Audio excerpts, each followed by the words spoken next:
fatigué, et vous? Bah ça va, très bien, tranquillement. Après une semaine de congé, j'ai le dos bloqué, mais ça va très bien.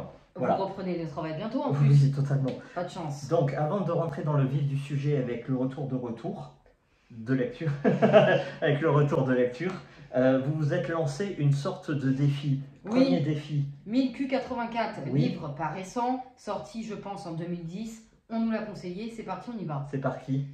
Haruki Murakami. Oui, il y en a 3, donc bon courage. Oui. Mais surtout, bon courage là-dedans. La psy par Freda McFadden. Freda, très connue avec La femme de ménage. Malheureusement. Voilà. Donc, si on se donne tous mal, c'est parce que on veut étudier ce phénomène-là en vue d'une prochaine vidéo qui va normalement sortir dimanche. Voilà. Ça va être une vidéo d'importance et de très haute qualité. Oui, on est d'accord. On est en plein dedans. Voilà. Bon, maintenant c'est bon, on peut rentrer dans le vif du sujet. Benjamin Whitmer, Dead Star. Oui, 600 pages, roman noir, Gallmeister 2024. Voilà. Parle-nous de Benjamin. Benjamin, c'est un auteur américain qui est né en 1972. Il a grandi dans le sud de l'Ohio et dans le nord de l'État de New York. Il a eu une histoire, il a une vie comme tout le monde. Son père, il est malheureusement décédé d'une maladie professionnelle. Il travaillait à l'usine d'armement nucléaire. Surtout, il est décédé à 36 ans. Donc ça fait un peu défaut. C'est ça. Suite au décès de son père, bon, il a eu un passé assez complexe, très marginalisé, il n'est pas beaucoup allé à l'école. Son seul soutien et source de plaisir, ça a été les bibliothèques itinérantes. Il allait lire toute la journée. Ça a inspiré sa vie littéraire et aussi cette vie de marginal a aussi inspiré sa vie littéraire. Il a été très touché par la vie ouvrière, le quotidien des cols bleus, voilà. Et évidemment, on a l'opposition avec les cols blancs, c'est-à-dire la lutte des classes qui va inspirer la majorité de ses romans. D'accord. À savoir que suite à ce que tu viens de dire, Benjamin, il n'est pas édité aux États-Unis parce que ses histoires sont jugées trop violentes, trop tristes, grossières, mais surtout, elles dénoncent le dysfonctionnement qui se passe aux États-Unis.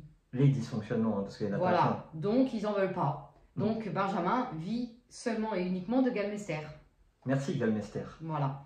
Est-ce que tu peux nous citer d'autres romans? Oui, donc il a Pike, qu'on nous a conseillé plusieurs fois, Cryphaser, qu'on a lu, il me semble, et Les Dynamiteurs, que tu as lu également.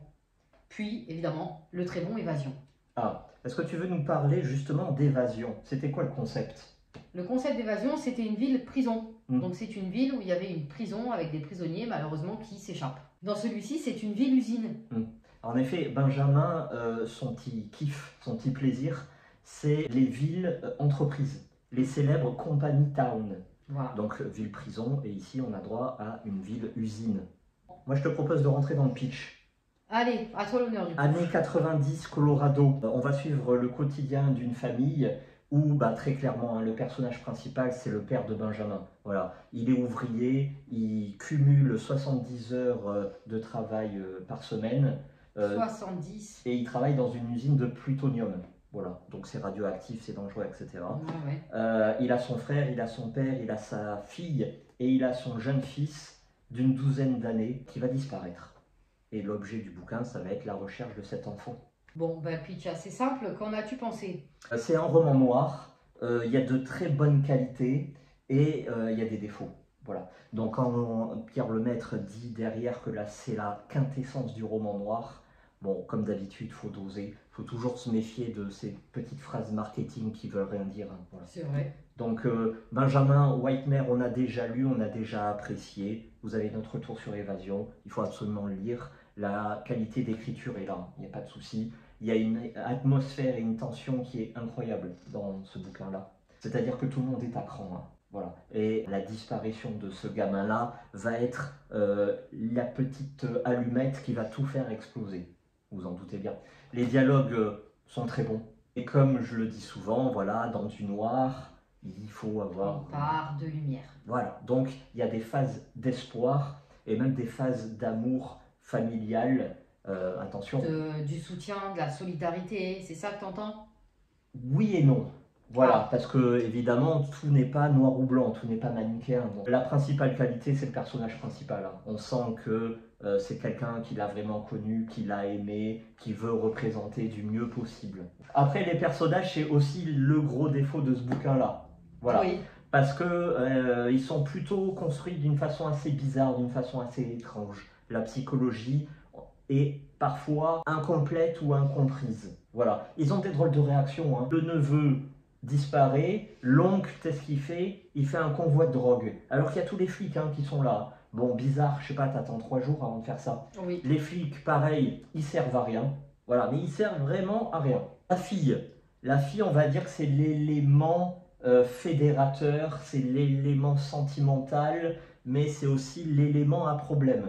C'est-à-dire que pour une bonne idée, elle va se mettre dans des situations mais catastrophiques. En gros, ça va être le principal danger, c'est elle qui va, comme si on avait encore besoin de ça, tu vois. Je sais pas, il y a ton frère qui a disparu, fais les choses bien, non? Au lieu de te mettre dans la mouise totale, bon voilà, c'est compliqué. C'est une famille de marginaux, c'est une famille de cow-boys, voilà, et ils ont un peu toute la communauté contre eux. La faute à un héritage très erratique du grand-père. Voilà, lui aussi, il a fait les 400 coups, il a fait n'importe quoi, c'est une personnalité dure et incomprise, et tout le monde lui en veut, voilà. Est-ce que je peux te poser une question? Oui. Tu dis cow-boy, ça se passe en quel temps? Années 90. D'accord. C'est un ancien cow-boy, le personnage principal. Oui, ok. Voilà. Et vu qu'il n'était pas assez bon, vu qu'il est blessé, il va travailler dans la seule usine. Voilà, le seul job de cette ville-là, c'est travailler à l'usine. Vous doutez bien qu'avec cette usine, il y a quelque chose. Je vais pas trop en dire. Oui. Mais quand tu manipules du plutonium, crois-moi que tous les salariés qui bossent là-dedans, ils sont pas jeunes, épanouis et en pleine santé. Non, au contraire. Puis même c'est du roman noir. Vous vous doutez qu'il y a une ombre qui plane. Il y a anguille sous roche, comme on dit. Voilà, exactement.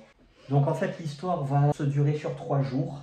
Et on va avoir l'impression que c'est une journée qui se répète 3 fois. Donc il y a pas mal de longueur, il y a un manque de rythme. Parfois de rythme. Voilà. Jusqu'à cette fin que j'ai trouvée assez absurde, à la fois dans la résolution du mystère qui nous intéresse, donc la disparition de l'enfant, et à la fois dans le tout dénouement, c'est-à-dire qu'on dirait qu'ils ont attendu l'enlèvement du gamin pour résoudre leurs problèmes. Donc oui, je veux bien que ça soit la dynamite, tu vois. La petite goutte qui a tout fait déborder. Voilà, mais le problème, c'est que cette disparition va être la solution de tous les problèmes. Bon, pauvre gamin, quoi. Hein, on dirait que il est plus là, allez hop, c'est la fête. Non, c'est dérangeant, ça, un peu. Je suis pas en train de dire que tout est beau, happy end, tout va se finir dans le calme et la volupté, non. Non. Vous avez bien compris que moi, mon principal grief, c'est les personnages. Oui. Au mieux antipathiques, au pire mal construits. Est-ce que tu as envie de lui mettre une petite note? Je lui mettrai un 6. 6. Parce que je l'ai lu jusqu'à la fin, c'est Benjamin Whitemare, donc c'est de la qualité. Mais on a lu mieux. C'est du Gallmeister, donc ça va au-delà de tout ce qui se fait en roman noir français. N'oublions pas qu'il coûte 27 €. Voilà, par contre ça, le prix, ça fait vraiment mal, 600 pages, 27 €. Et tu le conseilles du coup à qui? Quel public est visé pour ce roman? Roman noir.